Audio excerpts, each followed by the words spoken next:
नमस्कार, मैं रवीश कुमार।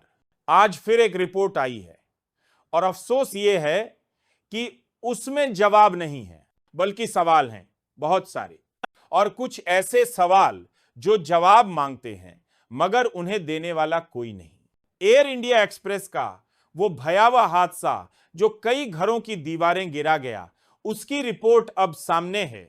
रिपोर्ट कहती है दोनों इंजन कट ऑफ पोजीशन में चले गए थे।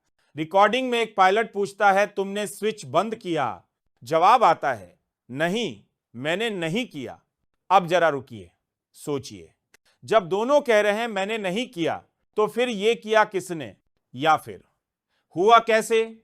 2018 में एफए अमेरिका की एविएशन अथॉरिटी एक चेतावनी देती है। कहती है इनफ्यूल स्विच में डिजाइन की कमी है, लेकिन इसे मैंडेटरी नहीं बनाती। क्यों? क्या एफए कोई एनजीओ है? क्या यह पायलटों की जान का सवाल नहीं था? अब देखिए मीडिया का कमाल।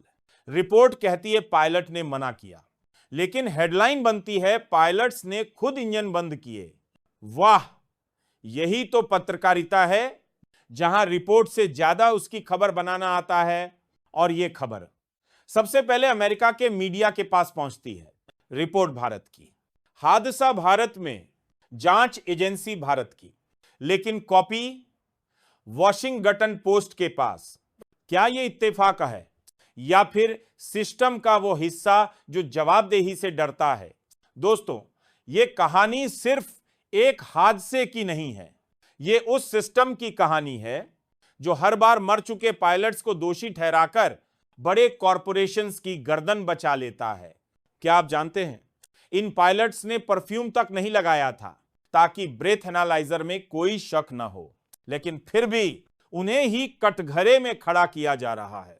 तो सवाल है, क्या एफए की चेतावनी का पालन भारत ने किया?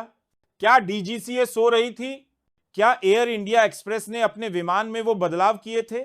दोनों पायलट्स अब हमारे बीच नहीं है और यही वजह है कि उन्हें बचाने वाला अब कोई नहीं है। सवाल पूछने की जिम्मेदारी अब आपकी है, हमारी है, वरना अगली बार जब कोई प्लेन गिरेगा तो फिर से कहानी वही होगी। और काश वो कहानी सिर्फ शब्दों की होती। हमारी मांग साफ है, एफए इस रिपोर्ट पर सफाई दे। बोइंग बताए डिजाइन में बदलाव क्यों नहीं हुआ। डीजीसीए और मोसीए जवाब दें, क्या उन्होंने एफए की चेतावनी लागू की? सभी विमानों में इन स्विचेज पर सुरक्षा लॉक लगे। इस रिपोर्ट की स्वतंत्र तकनीकी ऑडिट हो बिना किसी दबाव के। और सबसे जरूरी, इन पायलट्स की इज्जत बहाल हो, क्योंकि जब सिस्टम गलती करता है और दोष उन पर मढ़ देता है जो अब कुछ कह नहीं सकते, तो वो केवल झूठ नहीं होता, वो एक सुनियोजित हत्या होती है। जब एक प्लेन क्रैश होता है तो वो महज मलबा नहीं छोड़ता, वो छोड़ जाता है भरोसे का मलबा, और इसी मलबे में दफन हो जाती है सिस्टम की नाकामी। सवाल यह नहीं है कि हादसा क्यों हुआ, सवाल यह है इस पर चुप्पी क्यों है। क्या इस देश में डीजीसीए सिर्फ परमिशन देने वाली एजेंसी है या फिर सुरक्षा सुनिश्चित करने की संस्था? रिपोर्ट कहती है स्विच कट ऑफ में थे, एफए कहती है डिजाइन में खामी हो सकती है। लेकिन क्या बोइंग को इस खामी का पता नहीं था? और अगर पता था तो बोइंग की कौन सी मजबूरी थी कि उसने इसे केवल एक रेकमेंडेशन तक सीमित रखा? हर बार वही स्क्रिप्ट दोहराई जाती है, हादसा, रिपोर्ट और फिर पायलट की गलती। सवाल है, क्या हर बार वही गलती या फिर हर बार वही चालाकी? सिस्टम के हर हिस्से की एक जिम्मेदारी है, लेकिन जब जवाबदेही की बात आती है तो सभी एक दूसरे की ओर उंगली उठा देते हैं। क्या यही है हमारा एविएशन सेफ्टी आर्किटेक्चर?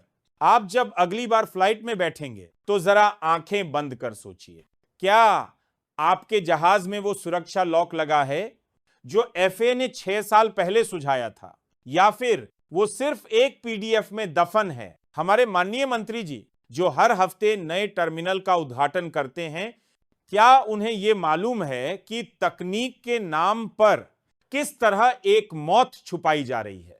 इन परिवारों को सिर्फ मुआवजा नहीं चाहिए, इन्हें चाहिए इंसाफ, इज्जत और सच्चाई।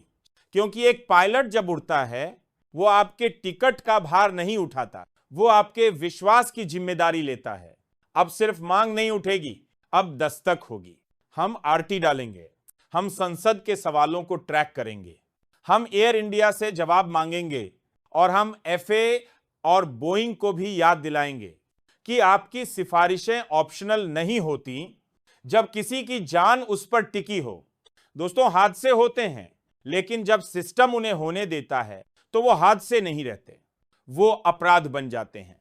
और जब मीडिया उस अपराध को छुपाने का औजार बन जाती है तो हमें पत्रकार नहीं, नागरिक बनकर आवाज उठानी पड़ती है।